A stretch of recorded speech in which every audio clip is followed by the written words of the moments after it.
Perdamaian itu pengacara itu tidak boleh ikut campur. Ya, tugas pengacara di situ hanya sekadar mendampingi dan memberikan arahan-arahan.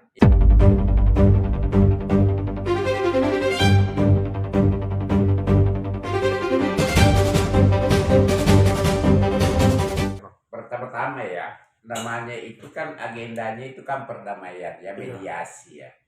Tentunya kalau mediasi ini kan endingnya nanti kan kesepakatan ya. Nah, terkait masalah kisi-kisi apa yang didamaikan, ya tentunya begini, saya belum bisa memberikan jawaban itu satu ya. Kenapa?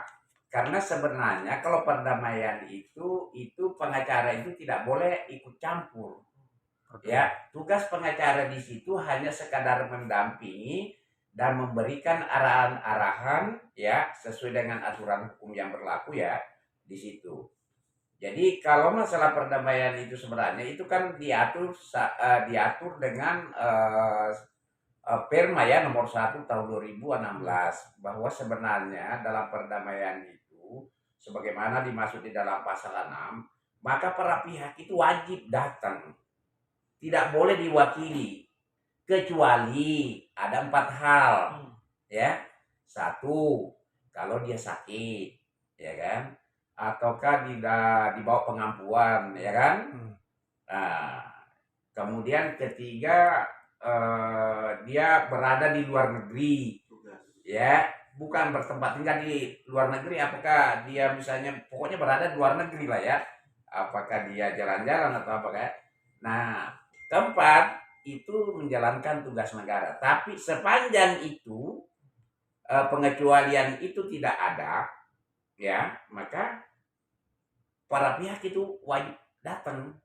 Nah, kalau tadi keempat pengecualian itu ya ada, tidak bisa hadir, maka bisa diwakili oleh pengacara namanya dengan kuasa istimewa.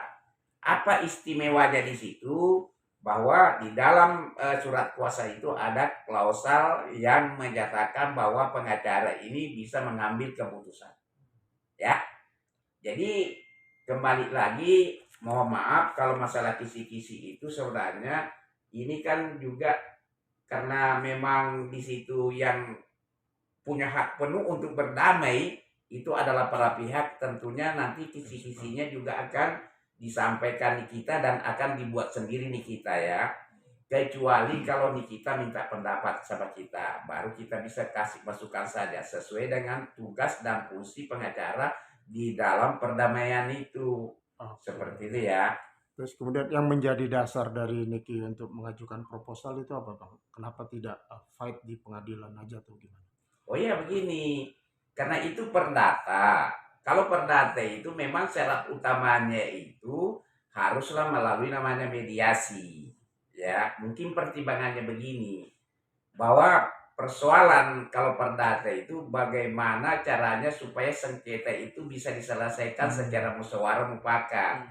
Karena memang ada beberapa ahli berpendapat bahwa penyelesaian suatu perkara itu adalah penyelesaian yang terbaik ya kan, adalah penyelesaian secara musyawarah mufakat, artinya tidak panjang-panjang lagi ya prosesnya, tidak memakan waktu dalam tidak memakan waktu, biaya ya kan, tenaga ya kan, seperti itu kira-kira kan, sehingga memang diutamakan itu kalau kasus perdata harus memang diutamakan itu, bahkan itu syarat utama itu adalah mediasi. Oke, apakah dalam proposal itu nanti juga akan dicantumkan pihak Niki menuntut pengembalian kerugian 244 miliar ini? Ataukah ada poin-poin yang meringankan dari itu?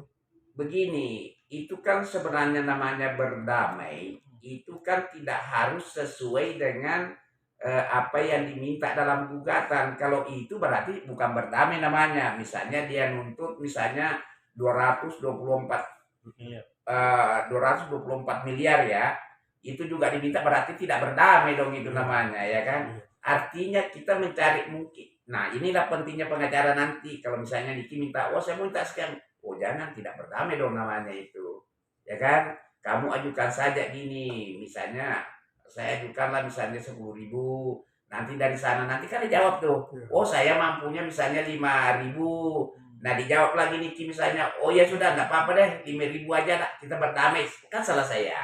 Itulah maksudnya. Sebenarnya proposal itu adalah penawaran perdamaian lah ya. Penawaran saya mau berdamai, ini penawaran saya, nanti dibalas lagi. Oh kalau begitu penawarannya saya tawar begini lagi. Nah kemudian pada akhirnya mencapai titik. Ada dua proses nanti akan terjadi itu, bahwa apakah ada kesepakatan atau tidak. Betul. Ya, kalau tidak ada kesepakatan dalam proses damai dalam jangka 30 hari ini, maka masuklah ke pokok perkara. Ya itu seperti tadi Abang bilang, baiklah di sana, seperti itu ya. Oke. Kalau dilihat dari angkanya atau katakanlah lebih turun lagi dari 244 miliar gitu. Sepertinya akan menjadi berat untuk Reza Gladys mengabulkan isi proposal tersebut. Nah, nantinya kan akan lanjut ke persidangan ya, Pak, Ya. ke pokok materi. Oke. Apa yang akan dikedepankan itu dalam kalau seandainya proposal ini ditolak sama mereka? Ya tidak apa-apa, artinya sesuai dengan hukum acara perdata bahwa ini lanjut pembacaan ya. Betul. Pembacaan apa namanya ini, gugatan ya, seperti itu. Kemudian nantinya pembuktian, pemeriksaan saksi-saksi, kesimpulan, kemudian putusan, ya seperti itu. Kalau hukum acaranya itu seperti itu. Oke. Ada lagi? Siap. Sebentar, lagi Bang. Yang dikonsultasikan sama Nikita Mirzani apa soal proposal ini, Bang? Apa? Yang dikonsultasikan dengan Nikita Mirzani sebagai prinsipal dalam kasus proposal ini, PMH. Begini, itu kan kemarin putusannya, itu kan kemarin baru selesai mediasi ya. Selesai mediasi. Nah sampai hari ini saya belum ada ketemu.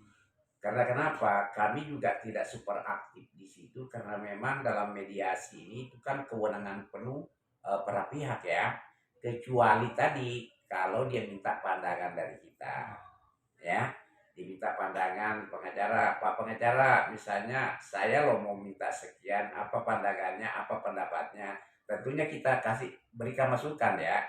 Namun sampai hari ini Niketin juga belum menghubungi saya terkait proposal itu, kan juga mungkin waktunya hari Selasa itu berapa hari ya dari sekarang, ya kan masih lama lah. Sementara proposal itu kan dibuat palingnya 1 lembar 2 lembar ya, ya seperti itu belum ada ya. Kalau seperti itu pertanyaannya belum, Nikita pun sampai hari ini juga belum menghubungi kami terkait proposal itu. Terkait prinsipal akan datang, rencananya kan kemarin tuh, cuman karena administrasi jadi batal untuk hadir. Nah untuk yang besok ini hari Selasa akan depan, rencananya akan hadir juga prinsipal Nikita Mirzani. Jadi kan sebenarnya kalau kita berbicara itu ya, yang sewajarnya sebenarnya kalau kita benar-benar mau mengacu kepada Perma nomor 1 tahun 2016 itu, ya sebenarnya harus wajib datang itu. Wajib datang, tidak boleh diwakili. Kecuali keempat pengecualian tadi itu. Sepanjang misalnya pengecualian itu memang terpenuhi atau salah satunya ada di situ, ya bolehlah tidak hadir. Tapi kuasanya juga harus kuasa istimewa kalau mau diwakili oleh pengacaranya. Ya. Jadi seperti itu. Kalau pertanyaannya boleh nggak? Ya bukan boleh lagi. Dia wajib datang. Ya. Kalau menurut Perma itu, ya di pasal 6 bahwa para pihak itu wajib datang. Nah ketika dia tidak datang karena ada salah satu dari 4 alasan tadi itu, maka boleh diwakili oleh pengacara. Tapi pengacara itu kuasanya namanya kuasa istimewa. Kenapa disebut istimewa? Karena di dalam kuasa itu tentu mencantumkan hak selaku pengacara untuk mengambil keputusan, gitu ya. Seperti itu ya. Oke, siap Bang. Terima kasih. Iya, terima kasih ya. Jelas.